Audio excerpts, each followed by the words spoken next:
Alright, and what is going on, everybody? Quancredible here to bring you the review for Black Clover 241. Yeah, I believe we're at 241 now. And yeah, so this chapter was mostly just a fight chapter, which can be good and bad. I mean, I enjoy fight chapters a lot just because, like, I mean, you get to actually see a fight. But the only thing I dislike is that's kind of all you ever get out of it. Not really too much info, but we do got some cool stuff to talk about here. So let's just hop right into it.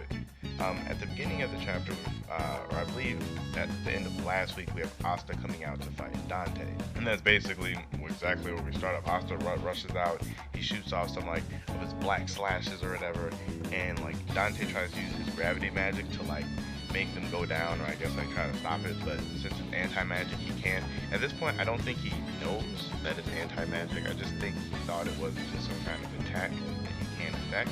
But yeah, after he realizes he can't affect it, he kind of like uses his gravity to like up these trees and like kind of just crush Asta. Like if Vanessa wasn't there, I mean, of course they'd all be dead if Vanessa wasn't there. But Asta, through the course of this fight, and even at the end of the last chapter, Asta would have been dead like a lot of times. Like let me think, like 4 or 5 times, Asta would have probably died if it wasn't for Vanessa. So I mean, there is that. Anyway, after he realizes that Asta didn't die, he like marks that this is like last time, like when he first tried to crush the base in itself. He's like, oh yeah, it's just like last time. He sees Rouge, so he just just slides past Asta and just breaks into the base and sees Vanessa. And I mean, Dante, I guess he understands the age-old wisdom of you miss 100% of the shots that you don't take, because he shot his shot immediately as soon as he saw Vanessa. He was like, oh my gosh, that figure, you should be my woman. And I'm just like, oh, okay, I did not see that coming at all. Obviously I don't think Vanessa's gonna go with him. What I do think is, though, since I know for a fact these guys combined cannot stop Dante, he's probably just gonna take her. Since Yami's not there and he just needs an arcane stage, probably just gonna take her. Like, unless Yami shows up at like the last minute and saves her or saves all of them, she's getting to like 100% there. He is taking her. And then Asta, Asta realizes that he's one of the better fighters on the Bulls. At least I would hope he realizes this, because he jumps up and he's like, fight me, like trying to get like egg on Dante. but Dante literally just like snaps his fingers, and like Asta just goes back down immediately, which is like, he's like ridiculous. Like, he is really, really powerful. Like, his gravity magic just ignored everything Asta was trying to do and just sent him right back down to the ground. So like, Dante's looking like, as far as like a character debut, I think he's had like one of the cooler character debuts just in general. Like, I mean, like the Word Devil, his debut was cool in like a narrative sense or whatever, and he flossed a little bit. But I feel like Dante is really flossing like right now. He's like, I'm Dante of the Dark Triad, I don't care. So after that, Asta pops on his black form and gets like the black divider or whatever, and he's like rushing after Dante. He's still like super casual. I'm like, oh wow, I think someone in the Clover Kingdom was devil possessed too. Like, he's super whatever about it. Like, I kind of thought he would be shocked at that Asta had a devil. I mean, and I guess he is mildly shocked, but I guess I thought he'd be like, oh wow. Like, I thought he'd be more like that instead of just being as chill and like relaxed about it as he is. But it's what it is. So of course, in Asta's black form, he still can't even remotely touch Dante. Dante's not even trying at all. Clearly he's not trying at all. Like, hands in his pocket dodging, Asta's zipping around, can't even get to him. And then Ghost being like the smartest black bull, or one of the smarter black bulls, is like, yeah, this is the big bad dude. If we can take care of him, we pretty much just win. So he like uses his what is that spell called? I did a whole video on Ghost and I can't remember. Oh, where he looks at him and makes Mirror's Brigade.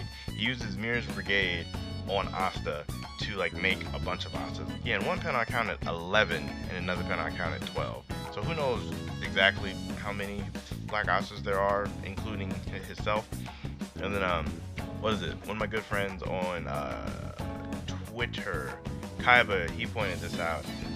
He pointed out that like, if you look at the black Astas, at the end of the chapter, his black form is like over the other side of his face as opposed to the side that it's normally on. And this is like because of the fact that Ghosh's Mirrors Brigade brings out copies of Black Asta from the mirror world. So like, of course, in the mirror everything's gonna be flipped.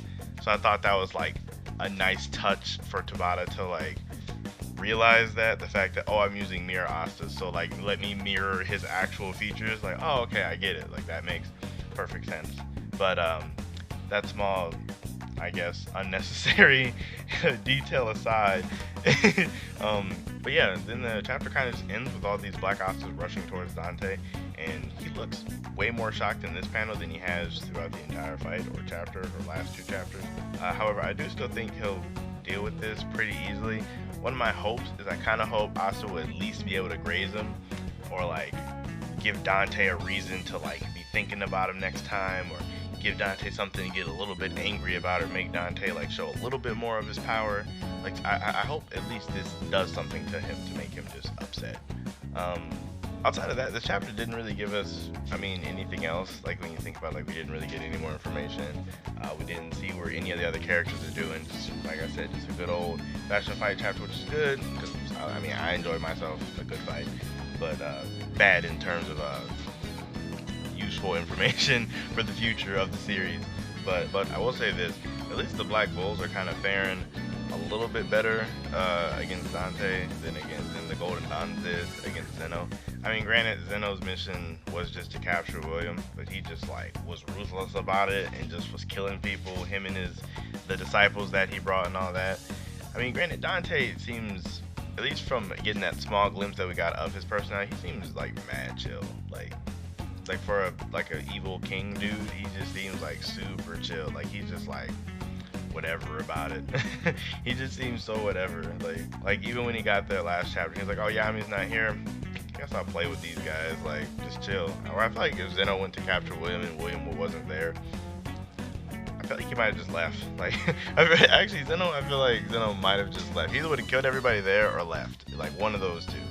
That's the chapter and my thoughts on it. Let me know what you guys thought of the Black Bulls versus Dante. Do you think Asta's going to be able to get a actual hit in against Dante? Do you think all these copies of Mirror Brigades and Asta will be able to actually do something? Or do you think Dante is just going to no div, gravity snap these guys back down to the ground? Also, do you think Vanessa will be able to keep I guess saving things with Rouge? Because I mean at this point she saved them at least 4 or 5 times at least. So I know that Rouge is a very draining spell, but there has been the time skip, so who knows if she's a little bit more proficient with using it or not. She might be used more. I mean, because she hasn't complained about it, or not complained, but she hasn't mentioned herself running low on mana after using it so many times. Is Gray going to be able to do something in this fight? Is she going to have a mini moment? Granted, her magic only transforms things, so you can't transform gravity. I highly doubt she can do that. So I guess she is pretty useless in this fight. Her and Henry, unfortunately, I mean they're cool, but you guys think they're gonna do anything? Yeah, outside of that, I enjoyed the chapter. Like I said, it was just a fight, so I give it 7 out of 10. It was pretty cool. Like and sub if you guys enjoyed, and I'll catch you guys in my next video.